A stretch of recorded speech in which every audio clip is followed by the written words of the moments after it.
We are live. Welcome to the RV Repair Club live event. It's Tuesday, August 27th, and my name's Dave Solberg, managing editor. You probably knew that. We don't have any questions right now, but we'll just kind of update you on a couple things that we've been working on. We are going to be shooting a Wine Guard, the new antenna feature that's coming up fairly soon, and we just got a complete set of our new blinds. We've been working on this motorhome, put in new flooring. It's a woven vinyl flooring from Infinity, and it's been quite a learning process with the slide rooms and all the different aspects. But once we got the flooring in, it looked really nice, and the old furniture looked horrible. So we got new furniture put in, and just this last week we got the blinds from Irving Shade and Door, and we're putting in new day-nighters. They're kind of they're a sheer, so it's a two-roller system, not the accordion style that you see in a lot of them, but it's got two rollers hidden up in, and it's got one that's a sheer and one that's a block out, and we'll put new ones up in the front. So we're going to take a 2003 Winnebago Brave and turn it into a brand new motorhome pretty much. We also have one of the units that we worked on, the travel trailer, the 26-foot Jayco.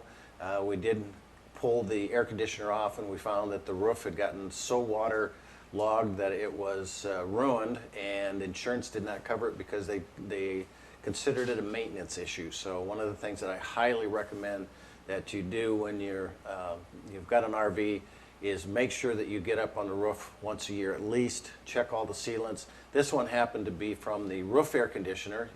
He did not check the gasket, and it kind of compressed slightly over the years, and as he let it sit out in the wintertime and more snow and ice and rain pooled, it started to sag a little more and just completely wicked inside that.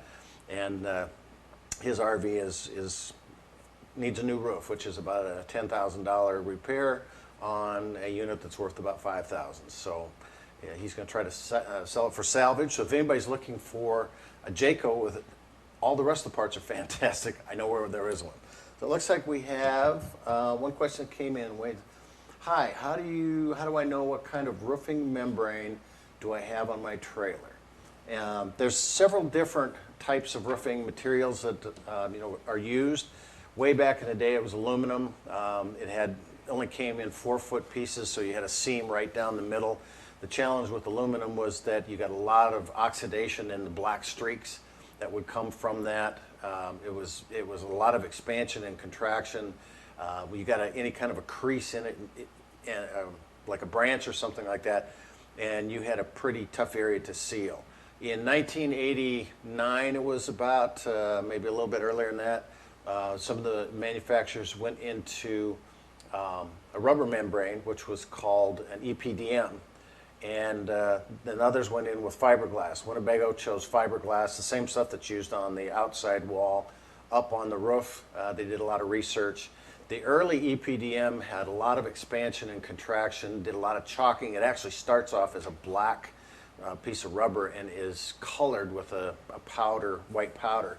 And we saw a lot of expansion and contraction out of that.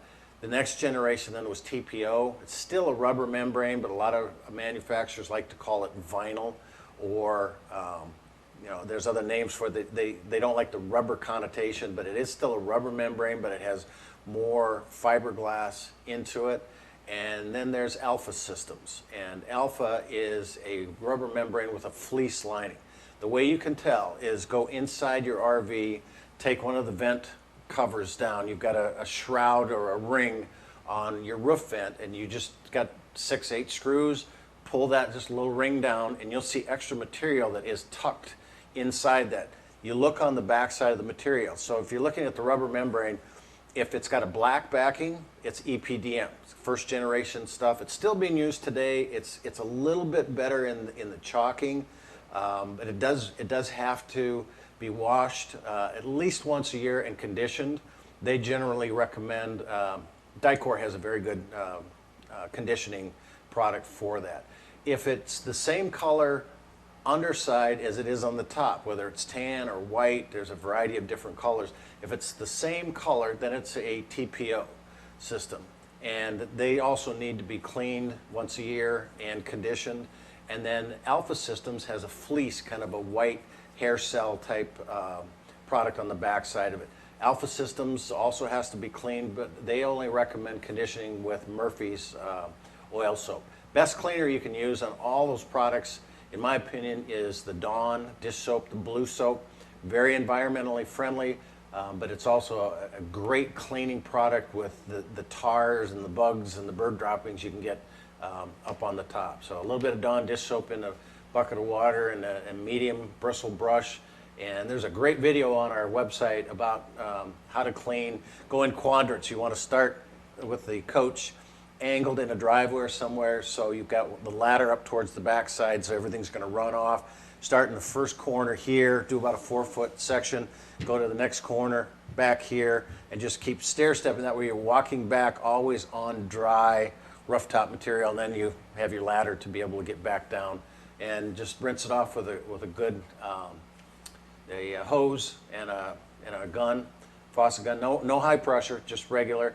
While you're up there, make sure you also check all your sealants. You know, check the roof cap, front cap to back. That's a J channel, and it can move quite a bit.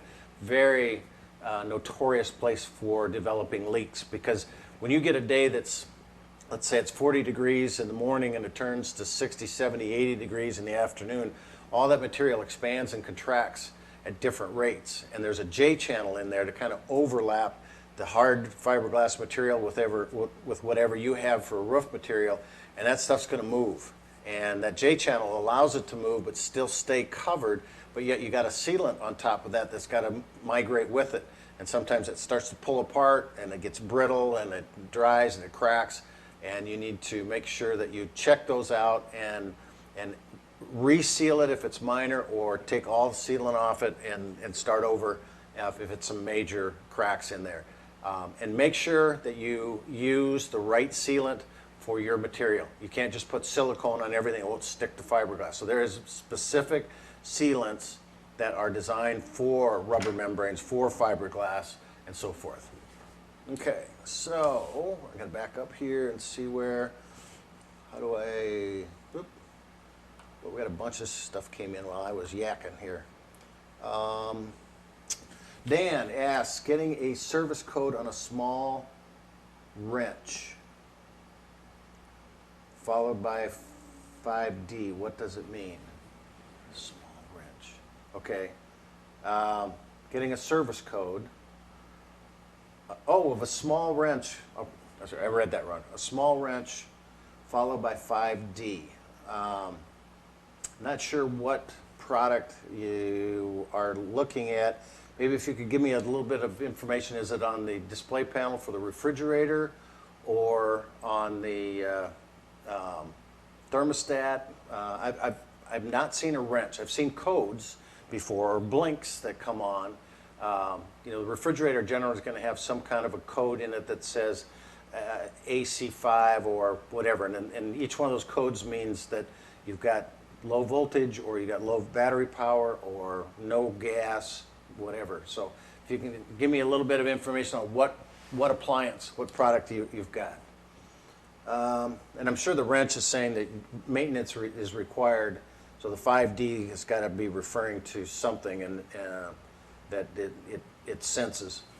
Okay, John said, how do you replace long AC hoses from the evaporator to the dashboard? So I'm assuming, again, long hoses. You're probably talking about the corrugated hoses that would come off of the, and it doesn't come off the evaporator. If it's on the dashboard, it's going to come off the blower motor, with the port in it, and those corrugated ones. And everyone's a little different. And it really kind of depends on the make, model, and serial number.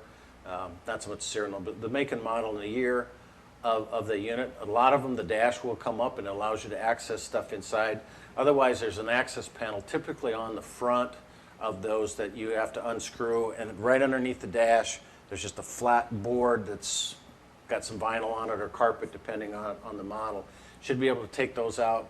In fact, the unit that we did the new carpet in, or new vinyl flooring, We had to take all that front off because it was covered in the old carpet, and we took it down to an upholsterer shop and got it done with a matching leather-like vinyl. And when we did that, we had all those air conditioning ducts with the corrugated hoses that we had to disconnect and put back. So you probably have to take most of that shroud and under portion piece out. Now, if you're talking about the actual hoses off an evaporator in the air conditioning system, that's not something you can do yourself anymore because it's got to be captured environmentally with a vacuum machine, and that's something that's got to be done by a service center. Okay, Milton asks, I have low water pressure when hooked up to city water, and also my water pump doesn't seem to be working. It runs, but no water comes out. Any ideas what's wrong?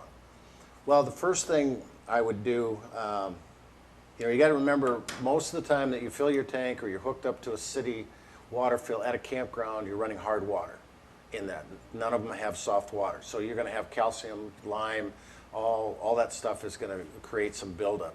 The first thing that I would do is I would take the water pump apart, disconnect it, pull it out. There is a screen on both sides. This happens to be an example of a SureFlow pump here, and what you would have is on the back side of this unit here, you would have kind of a canister that would have a screen in that. I don't believe we have that. That just came with this. But it's very common for that to get plugged up pretty easily with calcium, rust, lime, that type of stuff. If you didn't use a filter on the incoming stuff, and even if you did, you're still going to get some, excuse me, you're going to get some sediment that fills that up. Then after that, you're basically going to have to kind of just identify, maybe take the city water is going to divert around from this, excuse me, and I would say you probably have something in that line that's starting to restrict it. You're just going to have to kind of periodically go through, disconnect. I don't know what type of system you have, but hopefully if it's a PEX system like this, one of the things you can do is maybe blow some air through it, put an air compressor together and do something. Let's see, this one would be a good one here. Hook this up to your city water fill, and then just put an air compressor into this and blow through it and see if you can open up the valves, open up the faucets, get those out. I would also check every one of the faucets too, because they're all going to have a little strainer on the nozzle itself. Pull those apart, see if you have any better water pressure coming out of that. Make sure you dial this down to about 40 psi. Your air compressor is going to be about 120 psi, and you do not want to run that through. You're going to blow it out. But I would suggest doing that. Another thing you could do is put a little bit of CLR. It's calcium lime rust conditioner or cleaner. It comes in one of those green jugs. And just put a little bit of that in your freshwater tank and try to run some of that through, let it set, see if you can clean it out. But I would say you probably have an obstruction of some kind of buildup, calcium or whatever. Judy asks, how do I winterize when I cannot fit under the RV to find pitcocks or drains? I'm assuming what you're looking for. Most of your drains in your RV are not underneath the RV. Most of them are going to be up inside the coach somewhere, either in a storage compartment or under a bed or under a faucet, or not a faucet, a cabinet. First thing I would suggest is to look at your owner's manual and see if they identify where those are at. But you're still going to have to do some winterizing, even if you drain those lines. So there's two ways you can do it. Number one is RV antifreeze. And you just get several jugs depending on the size of your system. If you don't have a winterizing kit, the best thing is if you have a winterizing kit, right off the pump, there's a valve and a hose that you stick into the RV antifreeze. You hit the bypass that says winterize, and it'll suck antifreeze up in and put it through the system, instead of water. And that's the best way to do it, because then you don't have to fill the freshwater tank with a ton of RV antifreeze. What you do in that case, you put this in the RV antifreeze jug, you turn the pump on, you go in, you open up your farthest faucet, which bathroom or kitchen, whatever it is, from the pump itself, and you let it run until you get pink antifreeze coming through. Shut it off, go do the next one. But the thing you have to do is you have to keep looking at that gallon jug, because you're going to be filling up a lot of lines. You also want to make sure that you drain your water heater, and you should have a water heater bypass. So you hit the bypass, and that means you don't have to run RV antifreeze in 6 gallons of the water heater, or 10 if you have the bigger one. So that bypasses that. Then there's a plug in the water heater, and you just take that plug out and let that drain. If you don't, you will buy a new water heater the next year, because it will freeze and split the tank of your water heater. So you just keep doing that until you get all the faucets that pink is coming out into it. If you don't have the winterizing kit, you're going to have to fill the freshwater tank with several gallons of RV antifreeze. It's probably a good idea to get one of those installed. They're fairly easy. You can get a kit at just any RV parts supply place. And then once you get all that done, don't forget the toilet. Don't forget the sprayer for the toilet. Put some RV antifreeze down any sink that you have, because you're going to have P-traps that will have water in those as well. And if you have an outside shower and an ice maker, refrigerators with ice makers sometimes get forgotten, and you've got a filter underneath the kitchen sink that supplies water up to it. You just need to shut the water off and cycle that ice maker 3 or 4 times till no water comes out anymore. You can put RV antifreeze in it, but it's a lot easier just to cycle the water out so it's completely out. The second way of doing it is to blow all the water out of your system with an air hose. And this happens to be something I made. I just took a garden hose, cut off the end of it, and put a worm clamp with an air chuck. I hooked this to the city water fill inside, and then I put my air compressor on here at 40 psi, like we talked about beforehand, and start it up. Then I go in and do the same procedure, except now I'm turning the faucet on and I'm waiting till I just get air. That's getting all the stuff out of my system. And I do that with every faucet. I do it with the sink, the toilet, the shower, exterior showers, ice maker. One more thing I have to do with this, though, is then I have to start my pump. And let me back up. One thing I did not mention is you have to drain your freshwater tank first. So you will have a large drain somewhere by where your tank valve is coming out. So drain your freshwater tank first, then do the procedure we talked about. But if I'm going to do the air, I'm going to have to run this pump and get the water out of that line in the pump. And so, that will allow me to because when I'm doing this, I'm bypassing the water pump. So that's the second way of doing that. Again, if you do the air system, which I like because it's fast to do and I don't have to do a whole bunch of RV antifreeze, but you do want to put a little bit of RV antifreeze back down in the P-traps. One other thing that I like to do at that point is Thetford and where is it at? I don't have it with me here. But Thetford makes a couple products that one of them is a valve conditioner. So in the wintertime, I just pour a little bit of that down the toilet so that's just sitting against the valve for the black water tank, and then I put a little bit down the shower, and that then conditions those valves during the wintertime and just keeps them nice and pliable. It's just a nice little reminder to do that. Sean says, sealing the roof with all the different brands of sealer. How do I know which one to go with? And again, we get back to the fact that you have to identify the material that you have on your roof. It's either EPDM, TPO, Alpha Systems. If it's the rubber style, it could be aluminum, it could be fiberglass. So you need to find out exactly what material you have and then contact Dicor, or there's several of them out there, but find the material that is designed, or the sealant that is designed for your type of material. Winnebago uses fiberglass, so they have, they believe it's 351 is their type of silicone. They still call it silicone, but it's 351 designed for fiberglass. So that's what you need to find in those areas. Dicor makes some great products, self-leveling, but again, it's got to be for the material that you're using. So that's how you know what sealants to use. Okay. Okay, Rose.Gary45 says, Dave, I sent my question in yesterday regarding our 2018 Grand Design Reflection 303 RLS. Yeah, and Sam posted, because that would go into our question queue, and I have not got, okay, so here they are. I sent my question. Question, the driver's side slide center roller is putting so much pressure on the floor, it is damaging the floor surface. Dealer said they fixed the problem, but it has only gotten worse. Can the pressure be reduced through adjustments? And it's a Grand Design. First thing I would recommend, 2018, it's got to be a warranty issue. I would contact Winnebago, get a hold of their owner relations department at the main office. Ask for Troy. He hates it when I do that. It's my sister-in-law's brother, but they do a great job there. They really know their stuff.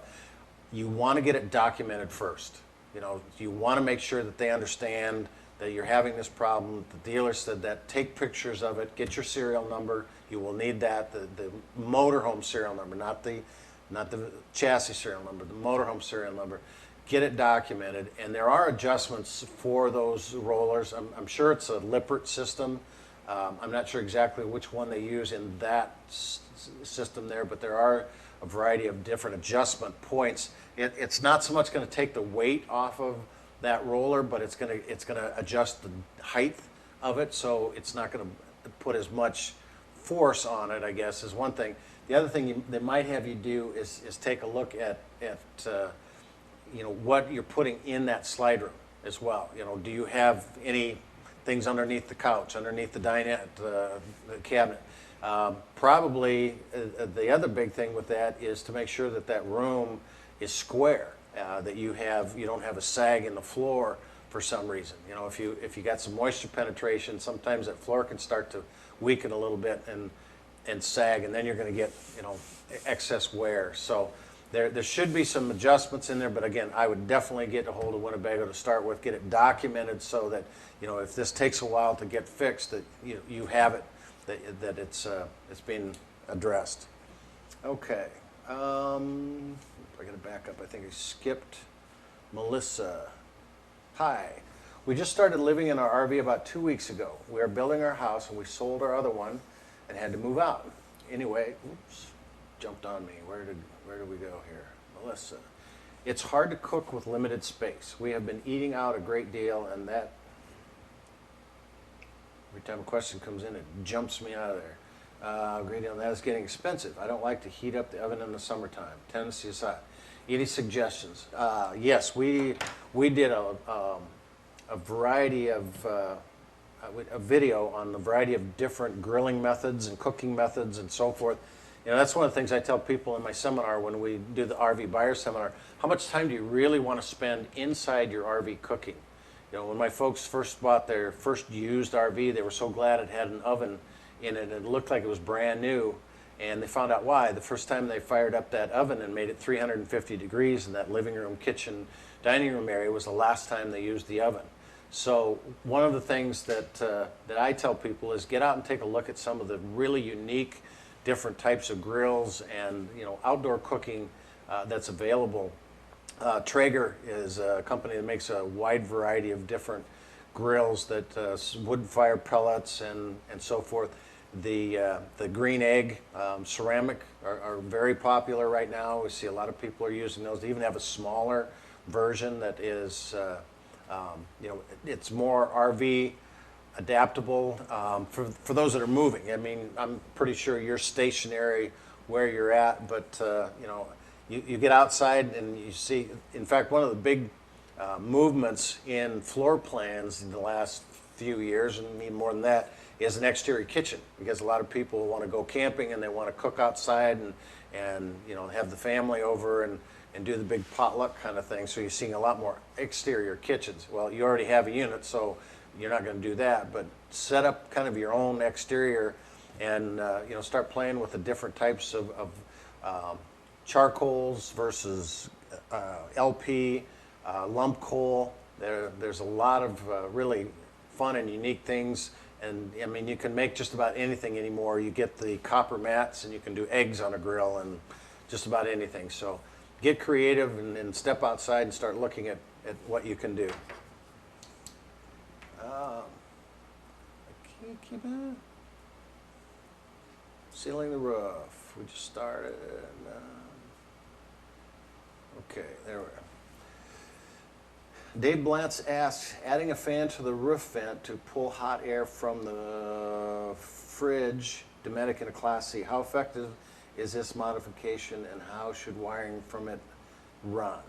Well,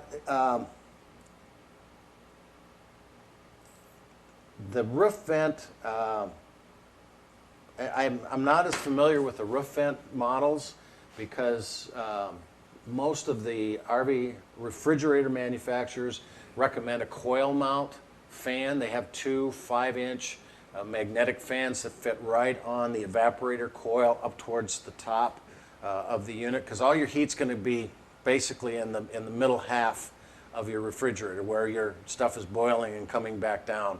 The ones that go on the bottom of the fan or bottom of the refrigerator plate and push up, those are worthless. There's too much stuff in the way. I haven't heard many people using a roof fan on the top of it because you know, the only effective way to get that heat out of there is take it out of the actual plenum or open space from behind where the refrigerator and the sidewall meet.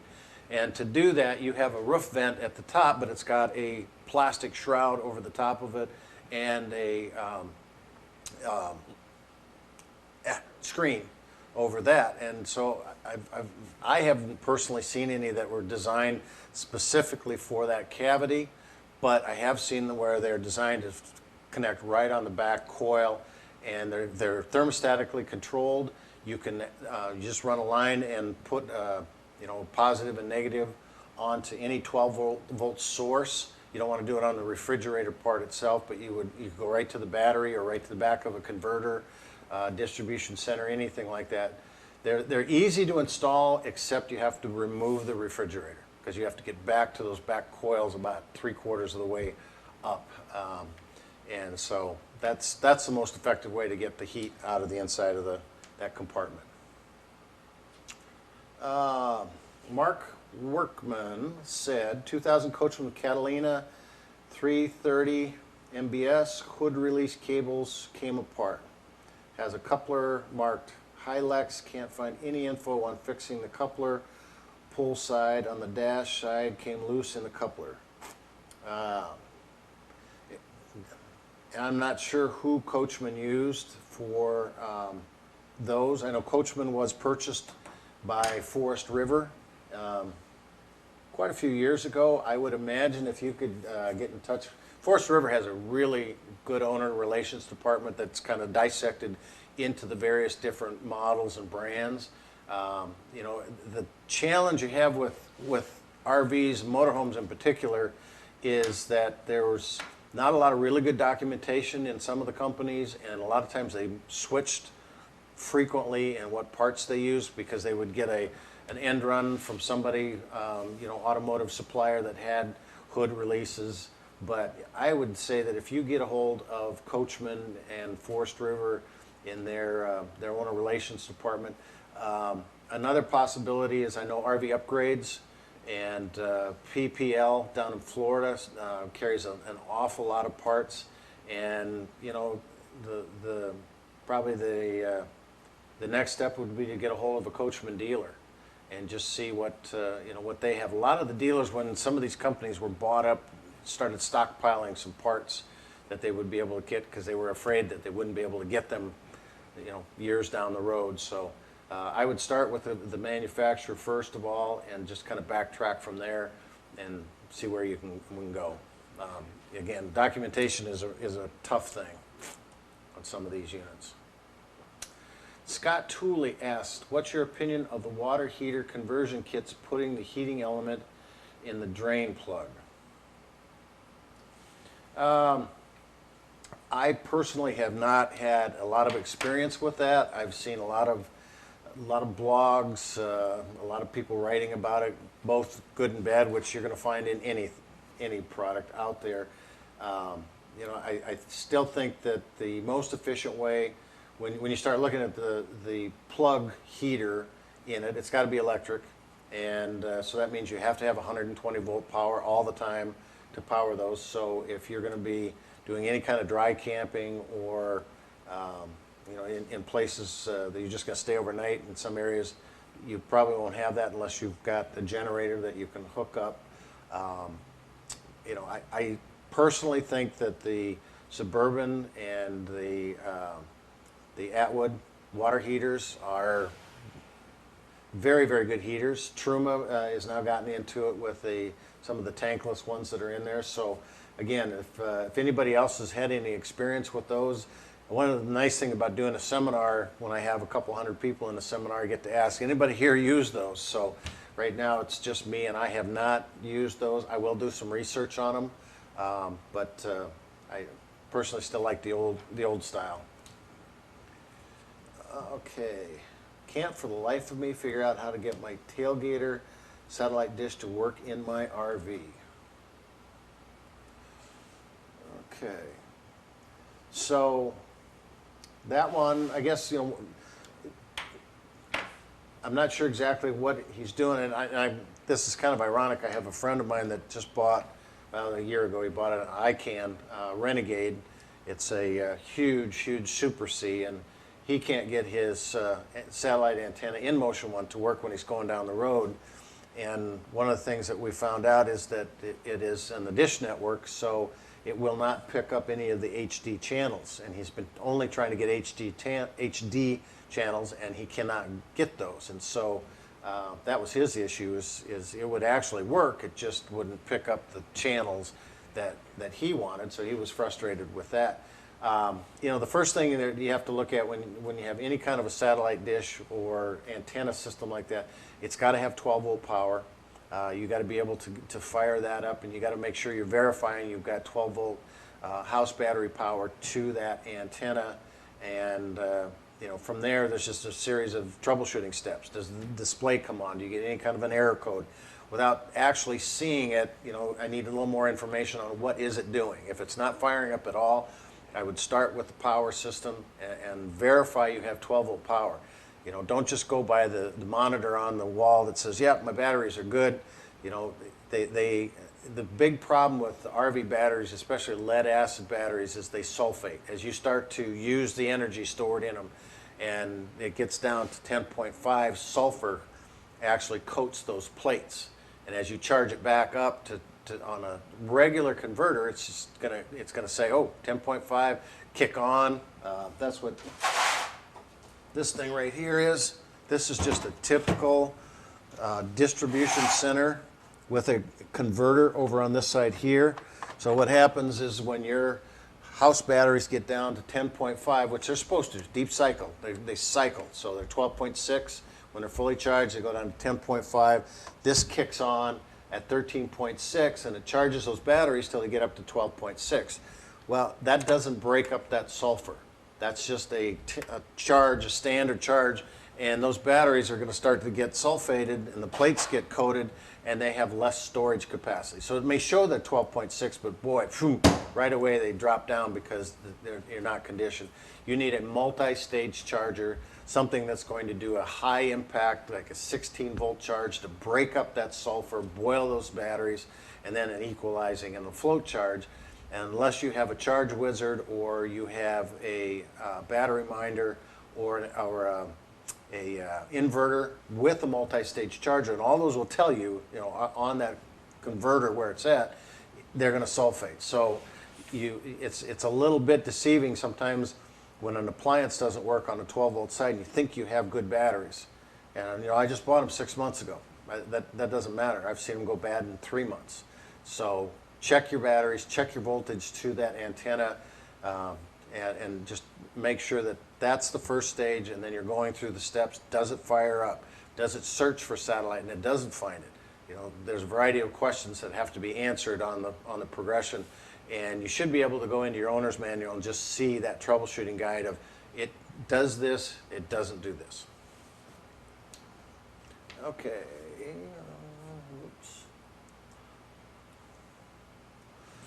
Brian Sharp said, "Hi, I have just purchased an older 31-foot motorhome. The roof is going to need replacing. It looks like it's been painted with maybe.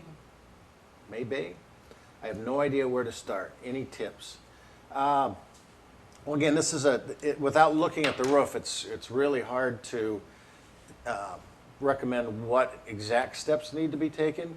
But the first thing I would do is I would get up, I would clean the roof off. I'm not sure what Maybay is, and unless let me see if I'm reading that right.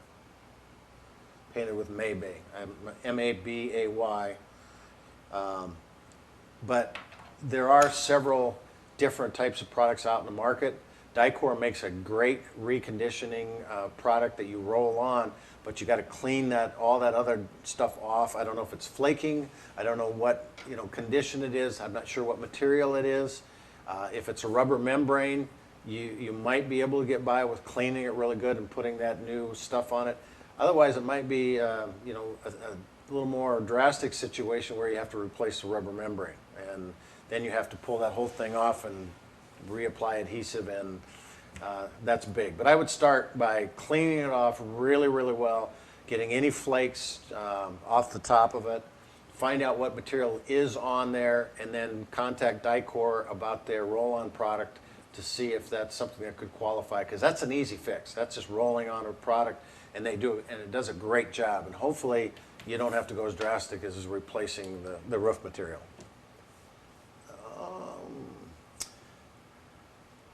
Are all the key combinations the same on the Southco slam latches used on the Grand Design fifth wheel models? That, I know Southco has a variety of different key codes. For years, Trimark was the one that was used for most of the exterior compartment doors, and there was one key. Fit absolutely everything that was out in the market. So the theory is that somebody that's not an RVer doesn't know that, and they're not going to open up your compartments. I am pretty sure that the Grand Design with those Southco latches, they probably, and I'm guessing. I know there's different key combinations. We use a Southco latch in our application that we have for side company that I run here. We use one key for everything because it's a very small application, and the chance of anybody knowing that is different. What I would recommend is call the owner relations department at Winnebago and just find out, because I know they've switched around several different times, and Grand Design was their own entity for a while, and Winnebago bought them, and the people that were running it stayed there for a while, and then now they have left, and there's new people in, and anytime you get new people in, I was just looking to see if we had a year. Yeah, make sure you have the model year and the VIN number, or not the VIN number, the serial number of the coach, because anytime you get new people in, they have new ideas and they change stuff all the time, and it's sometimes hard to keep up. But my guess is they probably have one key.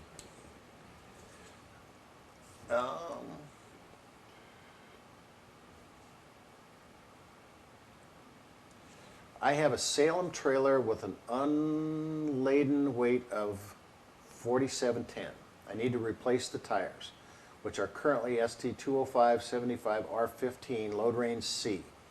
I hear about the China Bombs tires. I want to upgrade to load range D tires for a heavier sidewall. Will this help reduce possible blowout if filled to the recommended 65 PSI? Also, do you have a recommended tire brand and model? Thanks in advance and keep up the great work. Well, thank you for that. I spent a lot of time over the years on tires. We had some major problems with them at Winnebago. They were Michelins, and everybody said, "Oh, you got to get rid of those Michelins. They're too soft. You got to put Coopers on. You got to go to load range D, and you got to do this, and you got to do that." And all that's a Band-Aid. There are some China tires out there that are very cheaply made. I would say stay with the Goodyear Marathons are really good. We put transformers on. I have 3 trucks and trailers that tour the country right now, and we're buying our tires from a local company that supplies axles and stuff, and we're using a transformer tire. We are using a load range D on about, I think we're 7,000 or 8,000 pounds, and I have had 0 tire blowouts with those, and the tread wear on those, I am getting somewhere in the vicinity of about 60,000 miles on those. We put 110 to 125,000 a year on each one of those trailers, and those transformers have been performing very, very well. I have no problems with the Goodyear Marathons, some of the other tires that are out there that are trailer rated. The biggest thing you can do to extend the life of your tires, to reduce blowouts, is to just understand weights and maintenance. You know, you got 4710 that it says laden, and I'm assuming that that's as it sits with everything in it. I'm assuming you took it to a CAT scale and you got it weighed. Proper tire inflation is not 65 psi that's loaded on there. Proper tire inflation is taking that 4710, dividing amongst the tires that you have, and going to rvsafety.com and get the tire manufacturer's tire chart, inflation chart. That site, Walter Cannon is running, the executive director. They have every tire manufacturer on there. Go to the tire inflation guide, find the size of your tire, excuse me, is it dual or single application, what the weight is on it. That's the pressure you should put in according to the weight that you have in it. The other thing is to make sure that that you cover the tires when you leave them set. You know, weather checking is probably the number 2 issue in tire failures, is that as we drive our cars every day, that centrifugal force brings the petroleum out and keeps them nice and pliable. We set our RVs in storage or at the campgrounds and let the sun bake it, they dry out and they weather check. And tires, you know, don't last very long. You start getting a weather checking cracks on the side of that, and then you take it down the road and you're just asking for trouble. And the next thing I do is my guys, when they go on the road, I have them take one of these. It's just the infrared. I'm hitting Angie, the camera girl. Infrared deal, and what this does is it gives me temperature, and every time they stop, they have a little chart that they pull out, and they check the temperature of the hub, of the brake drum, and of the tire. They record that in there. If I'm running 75 ambient temperature outside, it's not uncommon for these to run 90 or higher, but when I see that jump up into the 120, 130 degree temperature, then I know the tire's probably getting low pressure, the brakes may be set up a little too high, the bearings need to be repacked, so it's a great tool to tell you, hey, what's going on in there. And I'm also a big fan of tire pressure monitor systems. TST systems is one of the best. I put one on one of our trailers out here, and we have 150,000 miles on that trailer, and it reads accurate to the T. A great product. So, you know, I would be a little leery. The China tires that you're going to find are mostly going to be in your discount stores. When you've got a cheaper price, there's a reason. And so I would stick to, you know, a tire that's being sold by somebody that is a tire expert, that, you know, they want you to come back. A lot of these discount places know you're going to buy and leave, and you have a tire blowout. You're not going to come back there anyway. You know, get it from a reputable dealer, a tire dealer. It doesn't have to be an RV dealer, but most of your RV dealers are speccing something that they know they're not going to have problems with. Didn't know you're going to get all that, did you? Tire bombs, reduce, okay.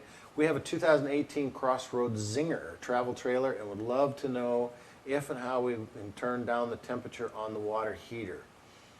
It is way hotter than it needs to or should be. I have almost been severely burned several times. I have read the manual and haven't figured out how to access anything that looks like a thermostat. There is no thermostat on the water heaters. Well, I take that back. There's something that's called thermostat, but it is, you've got an ECU, emergency cutoff system, and a thermostat. That they're two small little kind of oval-shaped deals that are screwed into the side of your water heater. And you'll see one that says T-stat and the other one. They're just automatically set. So that's going to get up to a certain temperature. You don't have any adjustment in that. What you can do is take that out and put a lower temperature thermostat in it.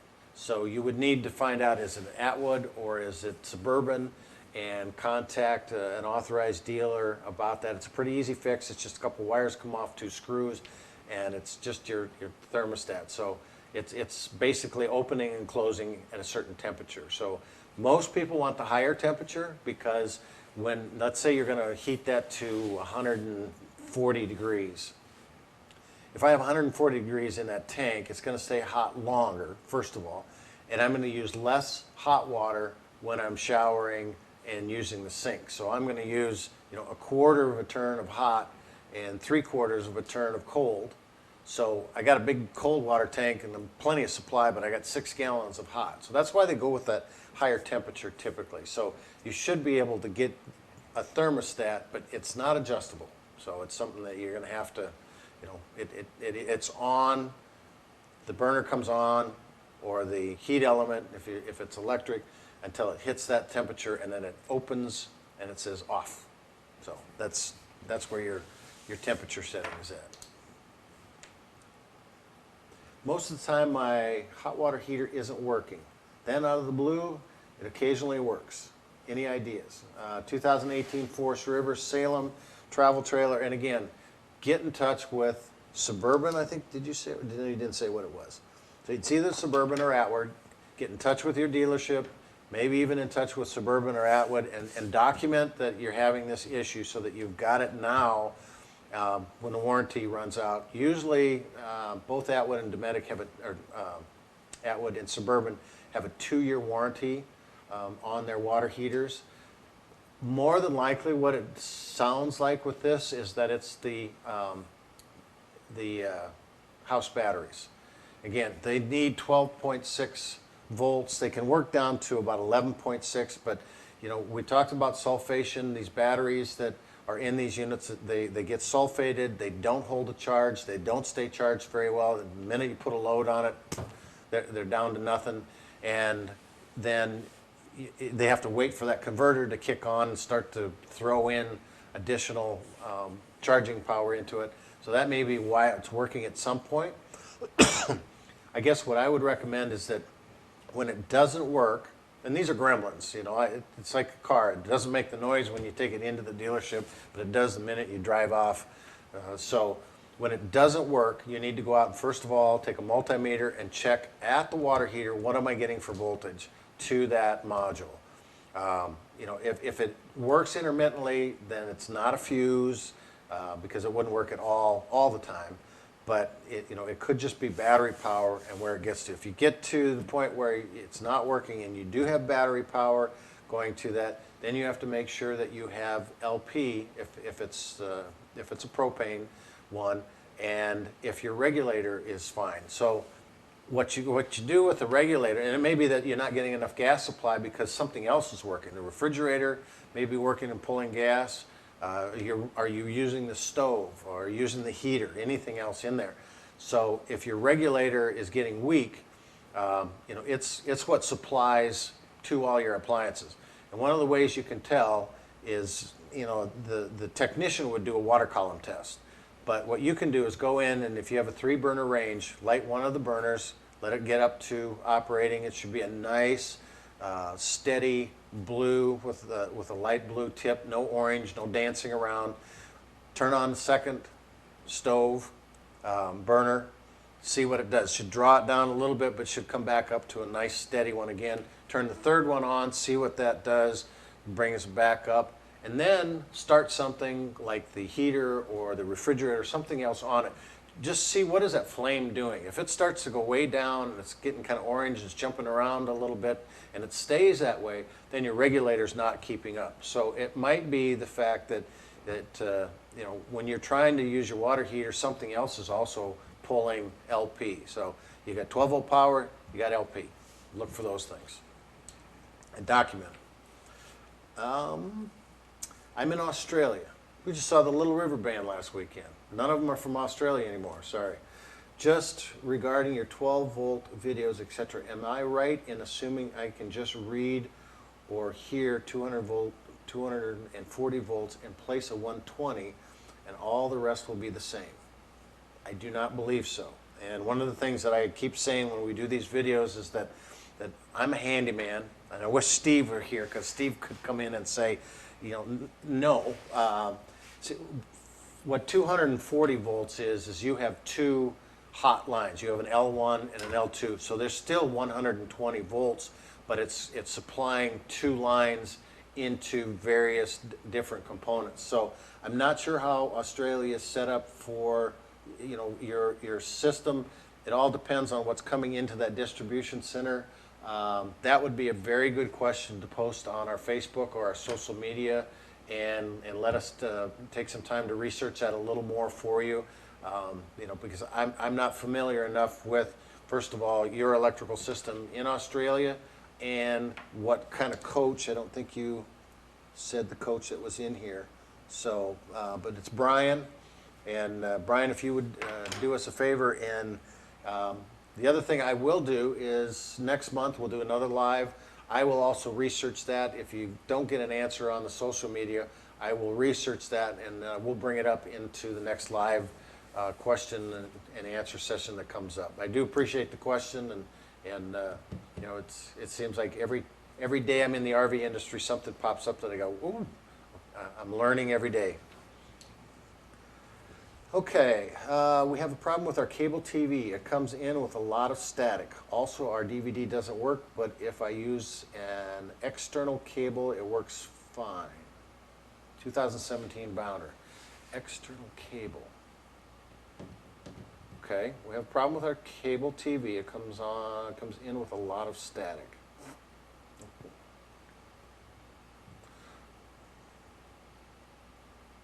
So I guess I'm a little bit, I have a couple questions. First of all, if you're using your cable TV, I'm assuming you're at a campground and you're hooking to their cable outlet or provider that they have coming in.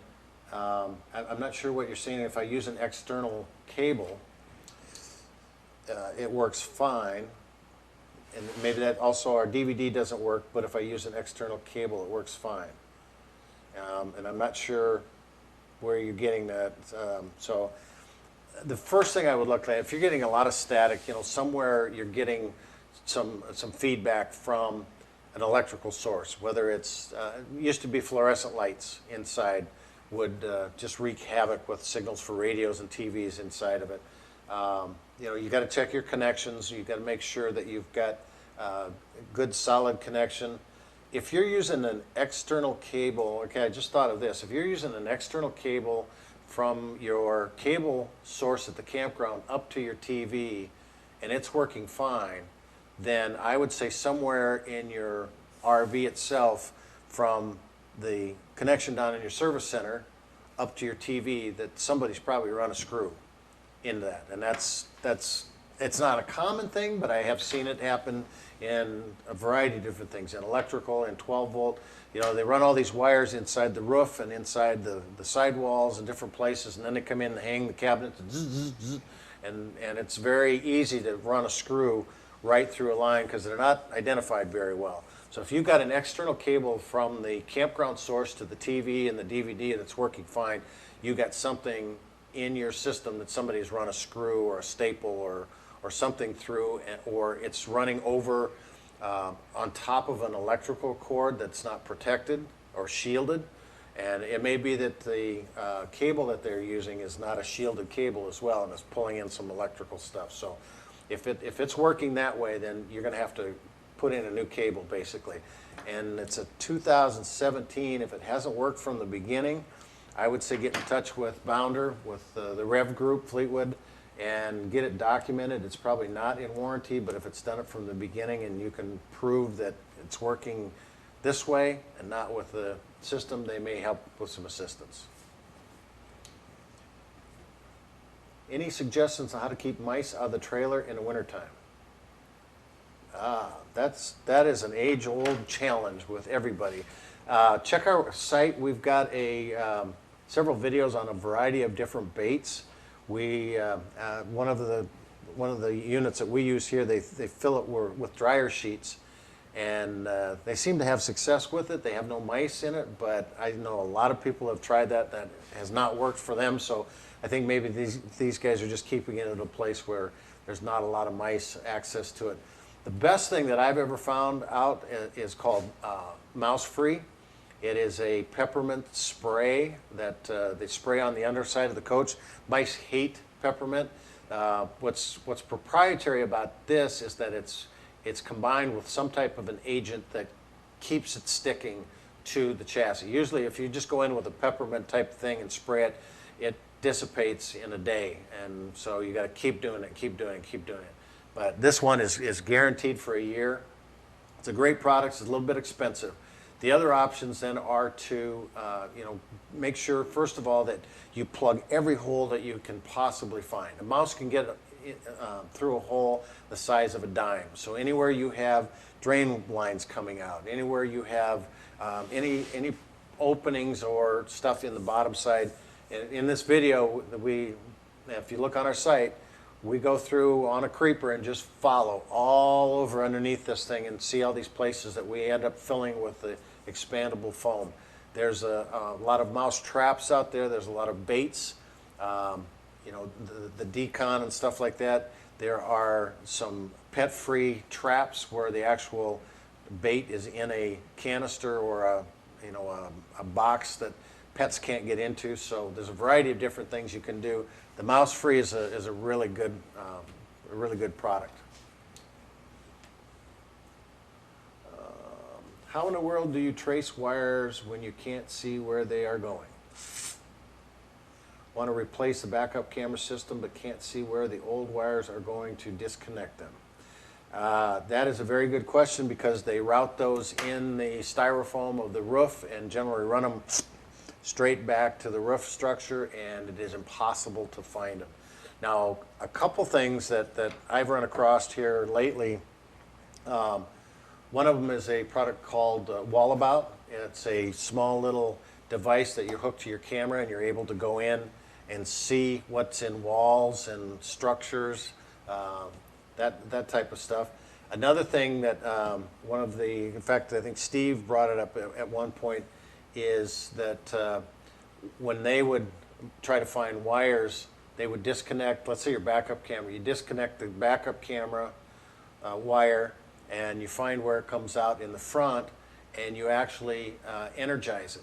You put a current running through it, and then you can take a non-contact voltage tester and sometimes find where that's at. But it's a real challenge trying to find that stuff because the way if you take a look at this up here, that is a cutout from a typical Winnebago motorhome. You've got styrofoam, you've got the Luan, and they are going to run basically just route all the way in, and sometimes it's not straight because they have to go around something, and it's almost impossible to find. So the best thing is to run a new wire.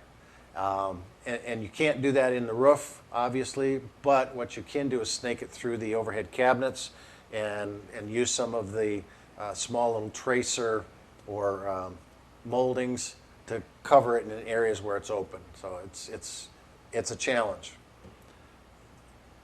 2015 Thor Freedom. We got about 1 minute left. We're not going to get done all these. We got two here. We'll get this done fast. Passenger floor area and doghouse cover extremely hot when driving in hot temperatures. The Doghouse Seal is fine. I would say you're probably E350. That's a fairly common problem. One of the things I guess I would check is open up the doghouse and see. You should have an insulation on the inside that's sound and temperature insulation that may have fallen off.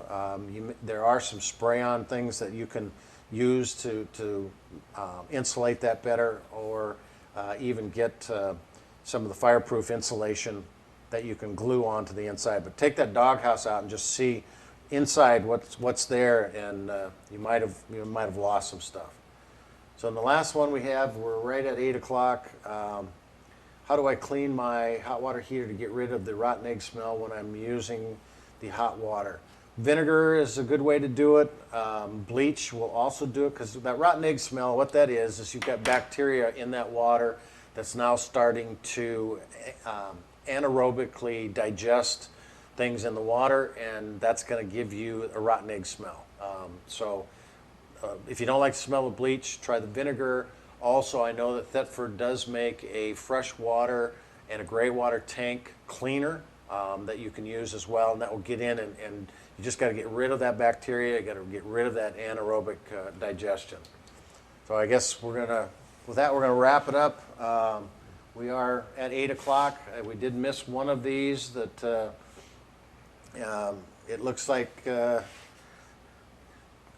steps here, and that is one that we probably cannot answer in a short yes or no question. So,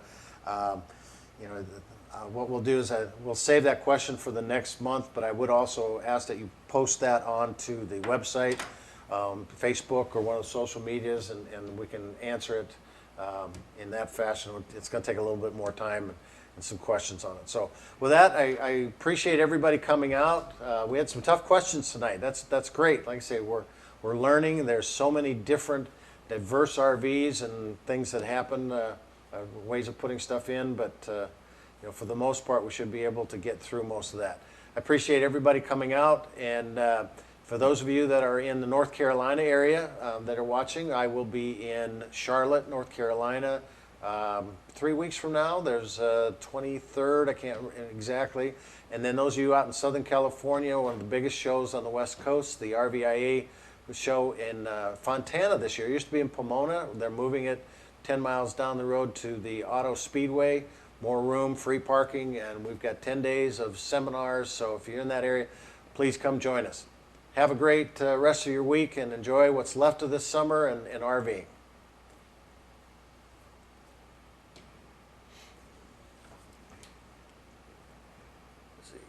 Repair shop says gear teeth broken, burned out, saw great prices on Amazon for motor gear, but repair shop says quickie recommended upgrade, and with install labor is going to cost me